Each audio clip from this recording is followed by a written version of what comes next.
ئامانجی سەردانەکەی ئێمە ئەوەیە کە کۆمەڵێکی شەوگیر و گرفت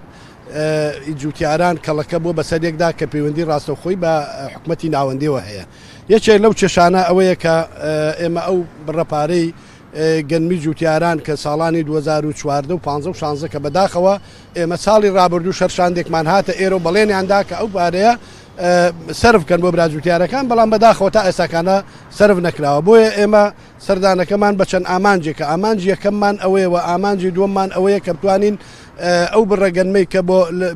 لە هەرێمی کوردستان وەردەگیرە لەلایەن حکومەتی ناوەندی وەزارەتی بازرگانی وەردەگرێت بڕێکی زۆر کەمە. ئەو بڕە 390,000 تەمە داوامان کردو ئەمشۆ لەگەڵ جەنابی وەزیری کشتتوکاڵ کۆبووینەوە کە ئەو بڕە زیاد بکرێ و بە خۆشحاڵی و سیجابەی باشی هەبوو ئانە و هەموو پرسەکانی کەشمان لەگەڵ جەنابی وەزیری کشتتوکاڵ تاوتوێ کردو کەوا بێ حەقێکی ڕەوایە ئەبێ ئەم پارەیە بدرێت کە ئەم پارەیە 557 ملیار دینارە. ئێمە ئەمڕۆ لەگەڵ وەزیری تیجارە باز لەوە ئەکەین ئەگەر بە یەک جاریش ئەوان بڵێن بەهۆی ئەم خەیرانی دارایی ڕووی کردوتە عێراق و ئەوانە ئێمە ئەتوانین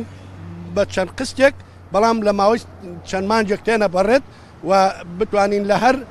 لە هەر مانجێکا بتوانن ئەوان قستێک بنێرن بۆ جوتیاران هەرێمی کوردستان کە لە 100 ملیار دینار کەمتر نەبێت و ئەوانە.